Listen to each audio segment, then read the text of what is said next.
राधा वल्लभ श्री हरिवंश। महाराज जी, आपके चरणों में कोटि कोटि प्रणाम। महाराज जी, जब भी मैं पढ़ने की कोशिश करता हूं तो मेरा मन एकाग्रचित नहीं हो पाता। मन में कुछ और चलता रहता है। पढ़ाई में मन ही नहीं लगता। मेहनत करने के बाद भी सफलता नहीं मिल रही। महाराज जी, कृपया आप मार्गदर्शन करें। उद्देश्य ठीक हो जाएगा तो मन लग जाएगा। उद्देश्य हमारा गलत है। अभी पढ़ाई उद्देश्य नहीं है। अगर ठीक से उद्देश्य बन जाए पढ़ाई का तो कैसी बात करते हो। उद्देश्य में बहुत बड़ी ताकत होती है। हर कष्ट सहते हुए अपने उद्देश्य की पूर्ति में कदम नहीं लड़खड़ाते, जिसका उद्देश्य बन जाता है। उद्देश्य बन जाए तो ब्रह्मचारी हो, उद्देश्य ठीक हो, एक बार पढ़ लोगे, 1000 वर्ष अगर जीवित रहे कभी भी पूछ लो बात आ जाएगी उसके दिमाग में। अब नाना प्रकार की क्रियाओं से ब्रह्मचर्य का नाश करे, अपने उद्देश्य का नाश करे, तो फिर यही बातें होती जो आप कह रहे हो। कक्षा 9 पढ़े, व्याकरण नहीं पढ़े, शास्त्री नहीं पढ़े, कहीं दूसरी जगह ऐसे नहीं गए कि बैठ के सत्संग सुन के और सीख के बोल रहे हैं, तो भगवद आश्रित हो जाओ सब। अब आप खुद समझना हमारी बात को। आप खुद अपना नाश कर रहे हैं। ब्रह्मचर्य का नाश, वीर का नाश, जीवन का नाश है।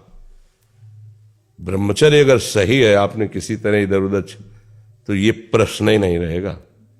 जिधर दृष्टि डालोगे उधर जय होती चली जाएगी।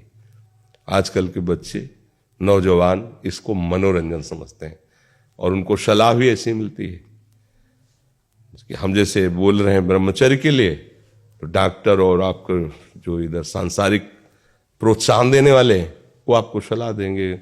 हमें तो अंग्रेजी का शब्द नहीं याद है। फ्रस्ट्रेशन। हाँ, यही जो स्टेशन कह रहे हैं।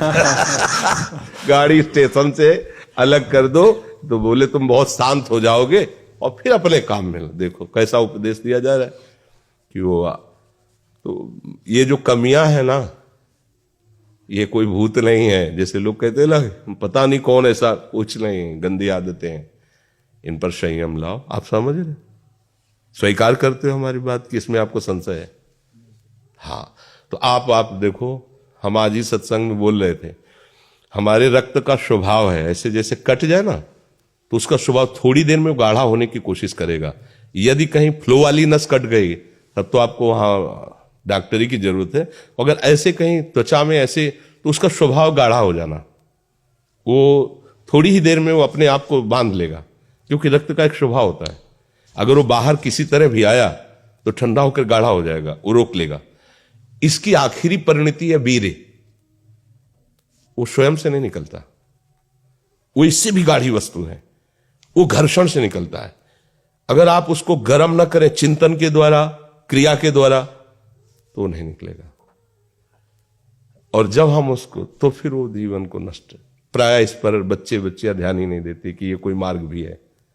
और परिणाम क्या होता है कि फिर वो संसार में, जिसे डिप्रेशन कहते हैं, मानसिक रोग से ग्रसित हो जाते हैं, क्योंकि इसका परिणाम यही है।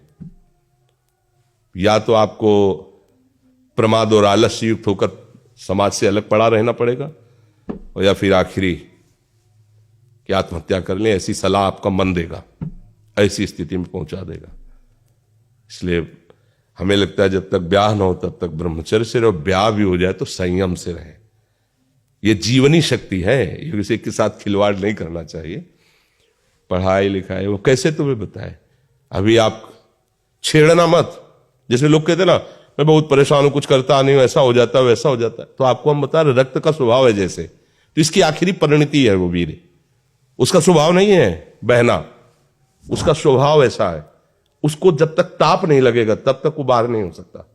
आपने गलत अभ्यास किया, माना 2-4 महीने 5 महीने वो अपने अभ्यासवश पतित होगा, लेकिन आप छोड़िए, उसका चिंतन छोड़िए, उसकी क्रिया छोड़िए, अपने आप वैसे हो जाएगा। जैसे रक्त है, आप 1 महीने में देना शुरू करो, जो देने का नियत कितना, 100-200 ग्राम 500 ग्राम जो भी दिए, 300 जो भी आप दीजिए, हर महीने तैयार हो जाएगा। और आप ना दीजिए तो आपके शरीर को अभ्यास हो जाएगा, आप दीजिए तो शरीर को अभ्यास हो जाएगा। वो शरीर, अगर आप रोज 300 तो फिर क्या होगा? आप मर जाओगे। समझ रहे हो ना? ऐसे शरीर की क्षमता, जैसे डॉक्टर जन के देखते हैं तुम्हारी क्षमता नहीं खून देने की, चलिए, क्योंकि अगर निकाल लोगे क्षमता नहीं तो उसकी हानि हो जाएगी। हाँ तुम्हारी क्षमता है, तुम्हारे अंग ठीक है, तुम स्वस्थ हो, महीने में ऐसा या जो समय अवधि, सोचो रक्त की आखिरी परिणति वो है वीर्य, और आप क्या कर रहे हैं? रोज कई कई बार। आपका परिणाम क्या होगा?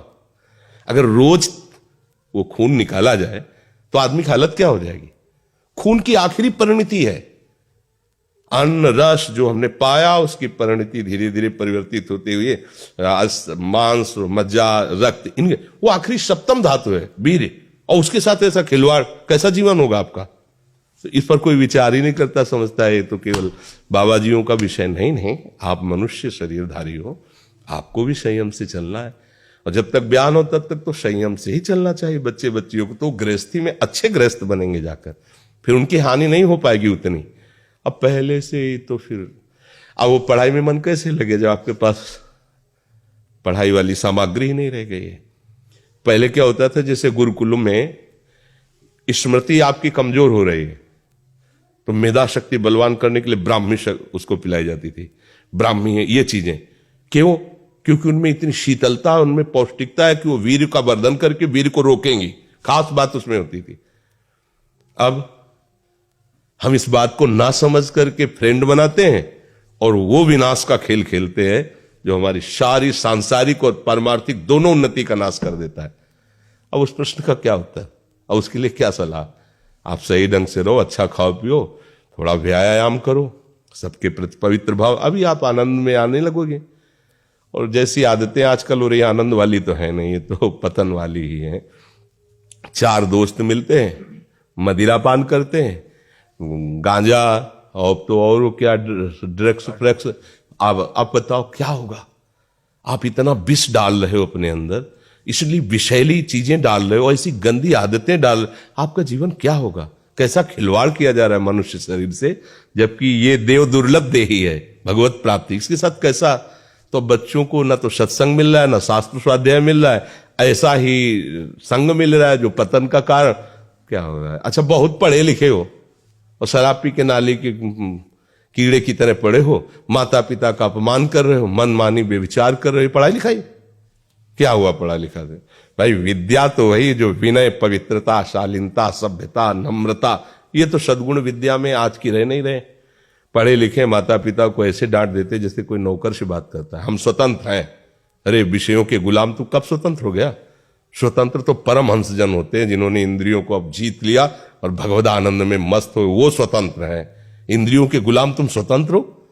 जो विषय जब चाहता है तुम्हें गिरा, तुम स्वतंत्र हो?